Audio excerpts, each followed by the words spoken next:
Hello દોસ્તો, રામ માતાની digital ચેનલમાં તમારું સ્વાગત છે। આ ચેનલને સબસ્ક્રાઈબ કરજો। મારું નામ વિશાલભાઈ છે। સાદરાની જોગણીનો ઇતિહાસ। હેલો દોસ્તો, આપણે આ વિડીયોમાં જણાવીશું કે સાદરાની જોગણી માતાનો ઐતિહાસિક ઇતિહાસ। આ મંદિર સાદરા ગામમાં આવેલું છે અને આ મંદિર ચમત્કારી મંદિર છે અને આ મંદિર વર્ષો જૂનું મંદિર છે। તો આ મંદિરની ખાસિયત વિશે વાત કરીએ કે જે શ્રદ્ધાળુઓ આ મંદિરની માનતા રાખે છે તેની માનતા પૂરી થાય છે। અને દોસ્તો, આપણે ચાલો આજ મંદિરના દર્શન કરાવી દઈએ જોગણી માતાના।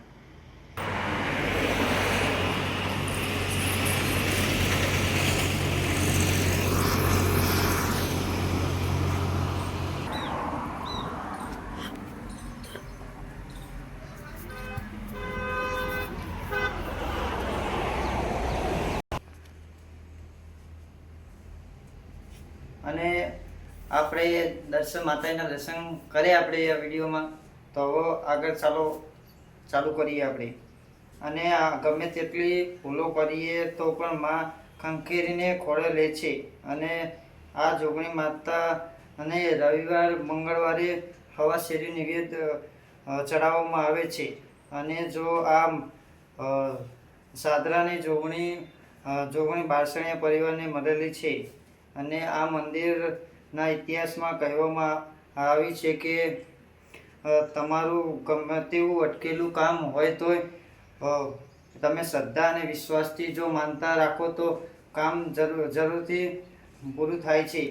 આ સાદરાની જોગણી માતાનું મંદિર તે માનતા રાખો તો પૂરી કરે જ છે તમારી માનતા। અને આ મંદિરે રવિવારના દિવસે લોકો દર્શન કરવા આવે છે।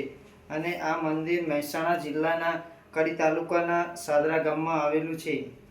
અને આ મંદિરના પીડિતોના શ્રદ્ધાળુઓનું સ્થાન છે। અને આ મંદિરે શ્રદ્ધાળુઓ રોજગારની પણ માનતા લઈને આવે છે।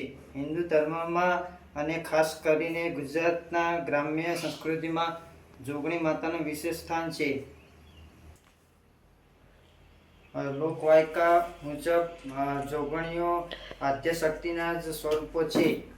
4 જોગણીઓ, જેમાં મુખ્યત્વે ગઢ ગિરનાર અને સૌરાષ્ટ્ર ભૂમિ જોડાયેલા મંતવ્યો મળે છે। તેમણે અસંભવને સંભવ કરી બતાવ્યું હતું। જ્યારે માણસની મહેનત ખૂટી પડે ત્યારે કુદરત પણ સાથ ન આપે ત્યારે દેવી શક્તિનો ઉદય થાય છે।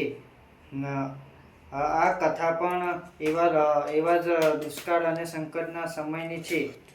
લોકકથા દુષ્કાળનો પ્રકોપ અને તરસતી તારા વાર્તાની શરૂઆત એવા સમયથી થાય છે જ્યારે પંથકમાં વર્ષોથી વરસાદ ન પડ્યો હતો।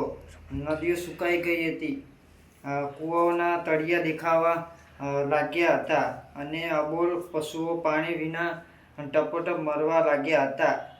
ગામના લોકો લાચાર હતા। ગામના વડીલોએ નક્કી કર્યું કે જો આપણે નવું તળાવ ન ખોદાવ્યું તો આવનારા વર્ષોમાં આખું ગામ ઉજ્જડ થઈ જશે।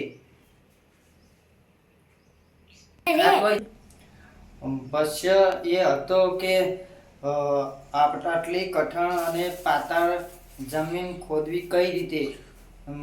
મજૂરો થાકી જતા અને લોખંડના ઓજારો પણ ભાગી જતા। 4 જોગણીઓનું આગમન આ સંકટ સમયે ગામમાં 4 રહસ્યમય સ્ત્રીઓનું આગમન થયું। તેમના મુખ પર અદ્ભુત તેજ હતો અને આંખોમાં કરુણા। આ 4 બહેનો એટલે સાક્ષાત જોગણીઓ। તેમણે ગામના લોકોને આશ્વાસન આપ્યું કે ગભરાશો નહીં, અમે આ તળાવ ખોદી આપીશું। ત્યારે આ 4 જોગણીઓ માતા પ્રગટ થઈ હતી। તો આવા ને આવા વિડીયો જોવા માટે અમારી રામાધણી ડિજિટલ ચેનલને લાઈક કરજો, શેર કરજો, કોમેન્ટ કરજો અને સબસ્ક્રાઈબ કરજો અને આ મારી ચેનલ સપોર્ટ કરજો।